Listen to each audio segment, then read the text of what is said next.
ตุ๊กไอ้ถามเนี่ยเจ้าอยู่เพื่อนปู่เพื่อนย่าเพื่อนแต่ละมื้อเลี้ยงลูกกินข้าวกินน้ำกับหยังน้องตุ๊กวางมือ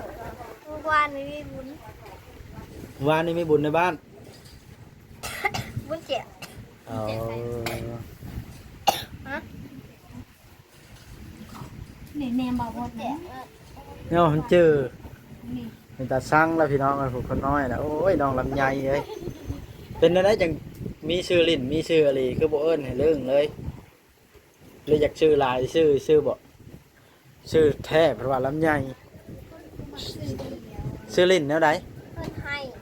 ซื้อเดียวนะเอาเพิ่นให้เอาเลย ให้แท้ให้ว่าบ่นะเอาน้องแต่คือดมแท้ดมว่าแท้นี่แพงเด็กน้อยบ่ลานเนาะอันนี้ก็เด็กน้อยดมเล่าหน่อยไหมอย่าลืมกดติดตามเพื่อเป็นกำลังใจให้ผมด้วยนะครับทุกคนขอบคุณมากๆครับพี่น้องไงเปิดภาพเพิ่นแต่อยู่รถมาฮอดแล้วพี่น้องไปซื้อไม้เซอร่ากับบ่าวจอยเนาะบ่าวจอย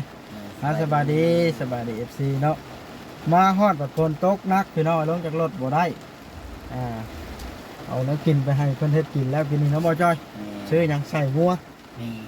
มาต้มพี่น้องไอ้มาฮอดบัดลงจากรถก็บ่ได้บ้านฝนแห้งพี่น้องเอ้ยแม่นตกแห้งใช้ไม้กระตังกองเนาะบ่าวจอยยังไม่ทัน ของเจ้าบ่ของข่อยเหนียวไม่ค่อยถือเอาบ่เออโอ้โหมันก็โอ้ย90เบิ่งค่อยสิใส่ถุงนี่พี่น้องไปลงไปเบิ่งพายุถล่มนัก2มื้อเรียนแล้วพี่น้องเปียกหมดแล้วเพื่อนปลาแก้วไปเจ้าเอาน้ำเด้อฮะเอาประตูน้ำเด้อลงเบิ่งไปพี่น้องเอ้ยนางตุ๊กเกิดเปิดให้เปิดให้บ่จ้อยโอ้ยเอาไว้เอาเลยหัวหน้าโตงน้ำก็จนเต็มถังแต่นี่ไม่เชล่าน้ำเขาก็ซื้อมาละวัดโตน้ำลายกลายแท้ไปสามุกไปอยู่เฮือนปลาแก้วไปกินข้าวพร้อมกันเลยเอาพี่น้องเอาโทรศัพท์เขาก็ได้เอาน้ำกัน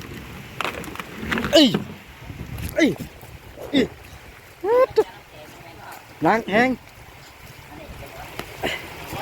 เฮ้ยไผ่เอาเลยค่อย5นะสบายดีค่อย50%หนึ่งได้ค่อย30นึงนี่นะ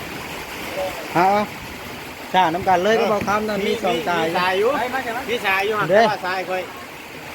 เบิดอยู่สั่งเลยคันบนนะโอเคก็จะฝนถล่มนักอีกแล้วเนาะก็ตัวนุ่มบอยทั้งนั้นหิวน้ำไปใส่ทางเต็มปุรุทางมึงเลยก็แห้งฝนไปก็บ่จอยจะถ่ายคลิปฝนตกมันคลิปเขาจะบริเปียกเนาะฮะบ่จอยนะบ่เปียกเนาะเรามาไว้ไม่ใช่ป่ะฮะแล้วหนังมันเป็นเปียกไปเนาะบ่จอยหนาวปะก็จบพี่น้องเลยยอมบ่จอยบ่เปียกบ้านนี้ฝนตกหนักพี่น้องเลยโอ้ก็ตบาทเนี่ยลงมึงก่อนพี่น้องเลยอึ๊บทางลงมาเห็นเด็กสั่งเวียงบ่เป็นผู้ลงมือนะฮะสั่งเวียงเป็นผู้เฮ็ดกินพี่น้องเลยเราไปซื้อมาสั่งเวียงเฮ็ดนั่นเลยมันฝนตกพี่น้องเลยไปซื้อไม้เชล่าก็ได้ในชั้นแมันมีไม้เซล่ามาฮอดไปเฮงในยันแล้วนี่เนาะบ่จอยนี่ใช่ละแนงแบบตัวนี้ด้านนี้กับพี่น้องตีลงมาจะซ้ำที่เห็นละเห็นบ่บากวางบากนะงามแห้งเพื่อนบานอันนี้สีแห้งแล้วเขาจะเข้าบานประตูพี่น้องไงอันนี้มันยังจับยังติดอยู่ใส่บ่ได้ต้องสีขาวแห้งสักก้อนพี่น้องเลยก้อนเทศอย่างกระไดมาเอิญพุ่นละทางเวียงคือสิไปบ้านก้าแล้วมาเอิญนี่พี่น้องเลย มาเอิ้นนี่ให้สร้างเวียงไปบ้านก้าเลยมันน้ำสิแห้งก่อนตนลุงเวียงพี่น้องเอ้ยลาสิไปบ้านก้าอึบ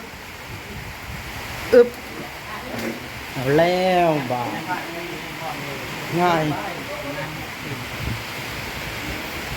ปัตตน้ำจานอยู่บ้านนี่เนาะน้ำจานอยู่เนาะ เองเกิด อึ่งอ่างว่าออกนะ ยาวแล้วเจ็บแล้ว เริ่มเบิดแล้วยามกำลังเฮ็ดกินเฮ็ดยากพี่น้องเลยป้าแก้วก็จักไปทางใดอยู่ในเฮือนบ่เราเสียงเลี้ยงกับไปเฮ็ดกินเบิ่งไป อยู่ใน ค่อยสิไปเบิ่งบ้านตั้งแต่ก่อนเด้อ ไปลูก ฝนตกฝน ลูกขอบุญงาน ฝนเริ่มเช้าแล้วเอาพี่น้องเลยบรรยากาศฝนตกสิท่าให้เบิ่งเลยโอ้คักละแก่มันเป็นตับพี่น้องเลยฝนตกแห้งแท้เลยน้ำไหลเลื่อนลาดเพื่อนในเทืองเปียกเบิดฮะเป็นอะไรสองสาวดิฮะตัดคลิปบ่สบายดีเด้อตัดคลิปเอาแล่ลูกสาวเทืองขึ้นหนาวแท้นี่แข่งพลบ่อยละเอาแล้วบาดนะพี่น้องเลยฝนตกเบิ่งไปเบิ่งทั้งเพื่อนน้องแต่ก่อนเด้อ เปิดเปียกแข่งคนถ่ายคลิปพี่น้องเลยเอาแล้วบาดดิชื่อปลาสลามมาปล่อยเด้ออยู่นี่นะดองนี่นุ่มบอย ฝนตกแห้งแท้เลยขอห่มก่อน อย่าให้คอยล้มเลยโทรศัพท์ในมือคอยเปียกเลยสบายดีเด้อก็ตอนมันยังอยู่กับล่างน้ำล้นจากนี้ต้องขุดคลองใหญ่ๆเต็มแล้วว่าถังนะต่อเบิ่งขึ้นเบิ่งนึกเทิงกันอันไหนในนองนี่จะขุดบอลโน้นแล้วมาใส่อันใดดินบอลโน้นนี่ขุดชิดใช้มันบ่มีบนพาใส่เปียกบนบ่สานน้องแต่ก็คือบ่กู้นะแต่กู้ไว้เดี๋ยวว่ะเพิ่นปลาแก้วกับเปียกเบิดพายุตกคู่มือเนาะนะเพิ่นบ่ได้ให้ว่าอากาศเย็นก็ฝนตกแห้งๆกันแท้มาแต่ไปซื้อไม้ซื้อละแห้ง ขาดก็เจอพี่น้อง ว่าดอกเสียงดังให้น้องกุ๊กคนเนี่ยมันจะได้ยินหยังอันนี้ฮะ เสียงคน เดี๋ยวชักควายเลย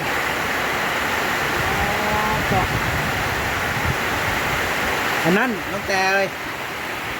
ผ้ายางตัวที่มันเรือดามาใส่เพียกแล้วเน่งหอบเลยเวลาฝนตกล่ะสูดมาขังเปิดเผยเห็ดกัน เทพเป็นมันก็ เพราะว่ามันเป็นบ่เปียกเวลาบ่มีฝนนะก็หูดไว้เป็นอยู่บ่ มันเป็นเทพเป็นมันแล้วที่ไหนเพราะว่าถ้าแม่หน่อยเจ้าตัวนั้นขึ้นมากค่ะถ้าพบทานตัวมันทั่วมันยังได้แล้ว ตอนนั้นปลาเตอน้ำเต็มถังช่ำที่ใช้ถ้าเจ้าบ้านนะ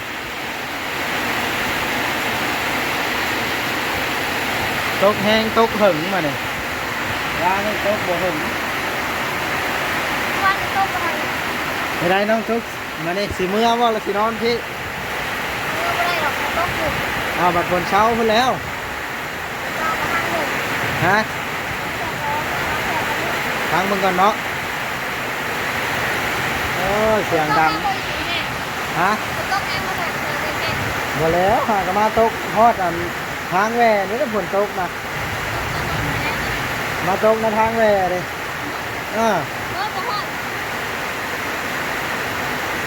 ตกข้าวเดียวน้ำเต็มถังเลยแล้ววะพากันกินข้าวกินน้ำละ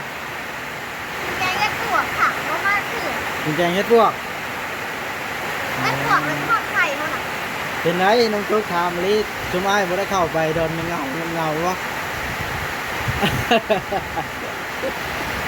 นั่นแล้วบ่ให้ชุมอ้ายเข้าไปให้ให้ว่าจะเข้าเยี่ยมอยู่ รถอะไรก็ย้อนนะ เลือดแบบไหน เด้รถจอด รถจักรนะรถบาโอลีเด้รถคอยบ่ล้มเนาะรถคอยจอดไว้ก็ได้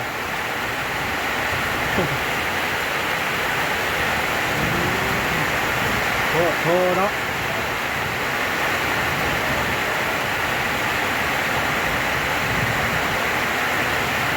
แพงอยู่บ่น้องกระแตเห็นลานแล้วฮั่นเบ้บาทหนึ่งยาน ป้าเอานอนอยู่ในกำลังตื่น เอาหน้าคือหญ้าแห้งเนาะคือแห้งคืออหลีนี่พี่น้องเลยคือหญ้าเพิ่นอหลีนี่คือหญ้าเพิ่นแห้งแห้งกับปูนแห้งบ่เพิ่นแห้งบ่มาเด้ตอนนั้นเจ้าจังแยกเพิ่นมา เขาไม่ได้สูงแบบนี้กันหรอก มิดอันชิมบาดนี่บ่ฮู้เนาะ นี่ก็พูดต้องหัวมันถ้าหนักสุดนั่น มิดเลยให้กันบอยแล้วขึ้นไปดีดใช่บาดนี่ เด็กอันนี้เป็นย่อยเลย มันบ่ได้ย้อยมันเตะตรงแห้งแล้วมันก็วิด ย่อยอยู่ โอ้นี่เขาสร้างบ่ซบอันเข้าเพิ่นเนาะท่านบนผ้าเข้ามันก็ซาดแหละตัวนี้นะตัวสร้างจ้อยกับลูกเขยเพิ่นพี่น้องเอ้ยธรรมดาอยู่ฝนตกมันก็แนวมันแล้วเฮือนไม้ยี่ห้อนี้เนาะ กำลังสูงนี่ แม่นเฮือนไม้ยี่ห้อนี้มันก็เป็นแนวมันเป็นตะแก้วซ้ำบ่โอ้ทางนั้นกันกระล่างซ้ำเลี้ยงป่าโอ้นั่งกระจอดอยู่สร้างทำดีก็สร้างต่อ ลาบยืดคอมึงล่ะ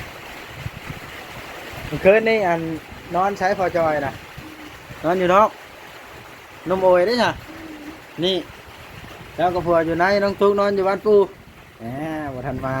แรงงานที่แล้วแรงอยู่นอนพี่ก่อน ตอนแรกกับน้ำขึ้นที่แล้ว นอนจะก่อนคืนหนึ่งผ่านเอาเลขไทยเด้อมื่ออื่นเลขไทยออกวันที่16 พ่อแม่เราเพิ่นชินอนแล้วแกซีให้เข่าเพิ่นไปพ่อไปเข่าเพิ่น โอ้โทรบอกบ่ได้บ่ไปแล้วเว้าเวียกเลยฮันเด้เอาเฮ็ดได้ซะไปแล้วก็เว้าเวียกเลยล่ะ อื่นแล้วนักอันนี้ น้องตุ๊ก ป่าเนาะ น้องตุ๊กไอ้ถามเลยเจ้าอยู่เพื่อนปู่เพื่อนย่าอยู่เพื่อนน่ะแต่ละมื้อเลี้ยงลูกนี่กินข้าวกินน้ำกับหยังน้องตุ๊ก วางมือเมื่อวานนี้มีบุญ วานนี้มีบุญในบ้าน บุญเจ็บ อ๋อ ฮะนี่แนมบอกว่าเจ็บ เนี่ยมันเจอ นี่ มันตาสั่งแล้วพี่น้องไอ้พวกคนน้อยนะโอ้ยน้องลำไยเอ้ยเป็นอะไรจังมีชื่อลิ้นมีชื่ออะไรคือบ่เอิ้นให้เรื่องเลยเลยอยากชื่อหลายชื่อบ่ชื่อแท้เพราะว่าลำไย สื่อเดียว ชื่อลิ้นแนวใด เพิ่นให้สื่อเดียวนะ เอาเพิ่นให้เอาเลย ให้แท้ให้ว่าบ่นะ เอาน้องแต่คือดมแท้ดมว่าแท้นี่แพงเด็กน้อยบ่ ลานเนาะ อันนี้ก็เด็กน้อยดมเล่าหน่อยไหม โอ้บ่เพียงเดียว อันนี้ เพิ่นให้อยู่น่ะแม่เพิ่นให้ สมกำลังแต่อยากไปเล่นน้ำมะลินี่เนาะ เพิ่นให้เพิ่น แพงอีหลีพี่น้องเลย ไปเบิ่งไทยตรงโน้ แต่ น เพิ่นก็ได้ แม่เฮ็ดใส่ อ้าวผลว่าเศร้าแล้วมาอีกแล้วบ่เด้อนี่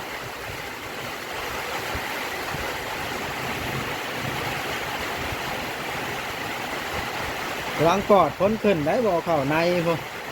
ให้เพิ่นเพื่อนพ่ออีกเดียวคนเศร้าเลยเด้ อ่า เออออกมาอันนี้สิได้เข้าให้อีกแล้ว เคยปอดน้องขึ้นบ่น้องตุ๊กไปห้องบอลขึ้นเอารถหยังเราไป บ่จัก ใช่รถจักรไปแห้งกระติกบ่านี่ขี่ตากลมไปเนาะโอ้ เกือบ ย ทันใจเพิ่น อ่า เป็นแม่ง ยเนาะ ให้ละขวดขวด ฮะ ให้ละขวดกับขวด ต่อจ้อยวะ ได้ยังจะกิน ต้มใส่งัว กินนี่เด้อ ไปกินไป ตามมาดิ บ้านน้องทุก แต่ก็ทำที่นี่เราโดนขายแล้ว เอาเลย เข้าไปแม่เลย ถ้าเรื่องใช้ขวดมาเทกบาทนะฮะทางบ้านป้าแก้วคุณเนาะ ไม่ใช่การกินเนาะเราก็เที่ยวใหม่ ง่ายแบ่งไงบ่โอเคโอเค เอาฝากข้องเจ้าได้เด็ด เอาแล้ว เอาถามมาแต่ว่า ใช้ถามอ่ะแม่นบ่นั่นแล้ว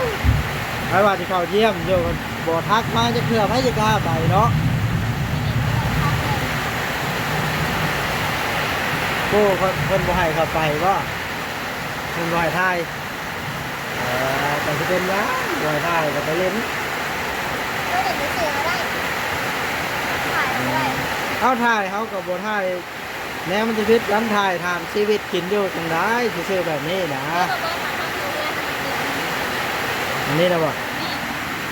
คือซ้อมเพื่อเลย อ๋อ เพราะว่าแป้งเขาไม่ได้ครบเนาะ เอามันก็อัน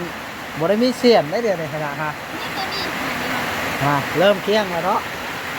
ต้องนั่งดูๆเอาก้นถูดูๆเอาเลย เรียกว่าซื้อซีนมาเด็ดซีนม้วนมาละ มาแล้วเพื่อนเพื่อนเมื่อไรกันกิน เรียกอะไรกันนะ เพื่อนป้าแก้วมาเด้อมาบ่ โยมาเอิ้นก็แล้วมันนี่แล้วเบิดเถื่อนเอิ้นอยู่เทพื้นกันเพื่อนเก็บงานดิเชื่อว่าสิติดบานมันก็ยังบ่แห้งเอิ้นสิติดบานแล้วก็เทพื้นเท่านั้นก็จบเลย เอาไปใส่สากไปสลองจากไหน เราเรียกไปก็บอกทำสากเจ้าไอ้บ่ได้สากหรอกไอ้นะ เอาไปใส่สากได้เลยไหมใส่สากลายสี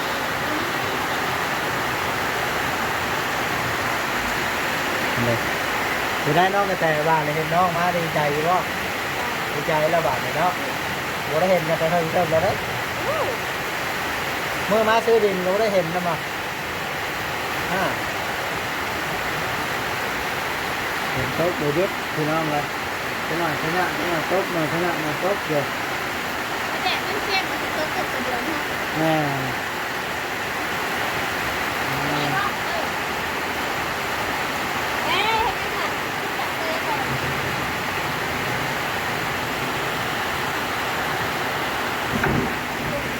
หนาวเป็นอะไรก็บอกขึ้นมาอยู่เพื่อนว่านี่ อันนี้เลย ขอแพ้เลย นี่บ่โอ้ยเสียดายทางน้อยเด้เนาะ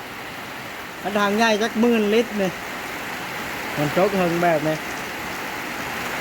ทำสิไส้บ้านเลยพี่น้องเอาน้ำเพิ่น นั่นก็เป็นการนั่นเนาะ แล้วก็เอาแป้งไว้ด้วยเลย ขายเป็นไง ครับพี่น้องได้เฮือนได้ซานย้อนผู้รักผู้ใหญ่เพิ่นโคจรมาได้อยู่น้ำกันเพราะได้อยู่อาศัยฝนตกฝนเช้าก็ได้อยู่น้ำกันพี่น้องเลยเห็นแล้วผู้ใหญ่เพิ่นก็คือสิดีใจแล้วพี่น้องเลยเพิ่นจุดประสงค์ของเพิ่นก็คืออยากให้น้องๆเพิ่นได้อยู่ร่วมกัน แล้วก็เดือดร้อนแล้วก็มาอยู่พี่น้องเลยเพิ่นเห็นภาพแบบนี้แล้วเพิ่นน่าสิภูมิใจและดีใจน้องบอบอสเห็นมันยังบอบอสก็ยังรู้สึกแบบว่าภูมิใจที่เพิ่นได้มีบรรยูบนเช้าท่าบ่มีเพิ่นช่วยในมื้อนั้นก็คือสิจบแล้วพี่น้องบ่มีบรรยูเลยคันไปอยู่พุ่นแบบเป็นไปบ่ได้ล่ะ นี่ลูกชายเพื่อนแก่คน เดี๋ยวไอ้นั่นก่อนเด้อไปเบิ่งก่อนเด้อเพิ่นเฮ็ดกินแล้วหรอวะ ลีนั่น แบ่งมาให้น้องตุ๊กนะบ่เขาถ้าเจ้าเอาได้ เป็น ฮะ ชื่อชีวิต เอาเลยน้องตุ๊กนะเบิ่งสิเอาเงินให้นี่ ทุกอย่าง บ่เห็นแต่เฮิงแบบอยากได้อยากให้ซื้อให้รถ เข้าอะไรเกา เอา1,000ไป บ่เห็นแต่เฮิงแล้ว พันละนี่ตู้พันละโอ้ยมาได้มาได้ลูกมาแน่เลย เบิ่งไอ้สิเมื่อนี่น้องตุ๊กนะพี่น้องเอ้ยเอาเงินให้น้องตุ๊กไป ตนเพิ่นพี่น้องเลยเพิ่นเคยนั่นแซ่นั่นแล้วเพิ่นก็ได้ลูกได้เต้า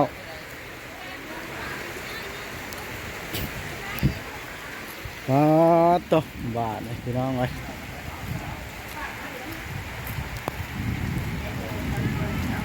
อะไรน้องตุ๊กก็อยากกินข้าวสารแจ็คเช็ดเนี่ยได้เอาชาติมาปูอยู่ในพี่ได้ เพิ่มบ่ อยู่ในนี่มันจังแห้งนี่บ่แจ้งพออยู่ขายบางเยี่ยมขายบางเยี่ยมเอามาปูก็ได้อยู่ในมันจังแห้ง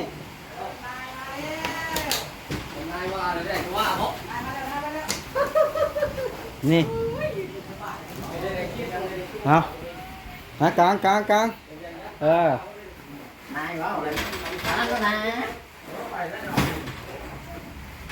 กินอยู่ไงนี่แหละ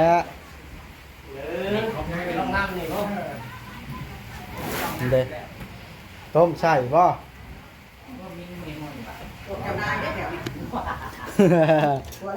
ตัวจ้อยแล้วเอาไปทั่วเบาหลีนะ มาคอยเฮ็ดเองโมเมนต์เวียกนะ ฮะ อย่าเฮ็ดอย่าช่วยอย่าเฮ็ดได้ขาด ตัวช่วยดูนะ นายจ่อย เพื่อนเลยเบิ้ลยกอย่างโน้น เบิ่งสิตักแบ่งไปให้น้องตุ๊กน้อยนึงนี่แล้วหิวข้าวแห้งแล้วเว้า โอ้ว่าเพิ่นสิอันนั้นแม่นเพิ่นเอามาแบ่งไปปั่นน้องตุ๊กนี่บ่ แม่น โอ้ยบอลไปเจ้าก็ได้เนาะ บ่เราหิวข้าวแห้งอีตนเราบ่ได้กินแต่หึงแล้ววะพอละ จะแบ่งให้ ถึงโทษเพิ่งให้น้องตุ๊กพี่น้องเลยตนเราเอาพี่น้องคลิปนี้ก็สิจบซ้ำนี้แล้ว จบแล้วบ่ แม่นให้น้องตุ๊กก่อนพี่น้องเลย เดี๋ยวนี้บอล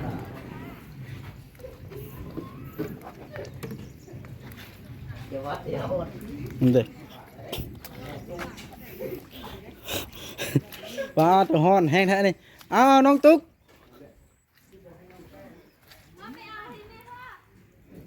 มาได้ไหมคอยฮ้อนดิ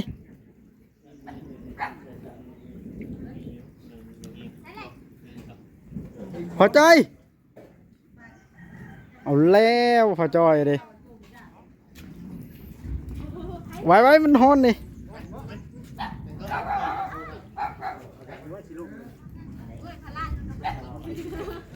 อ้าว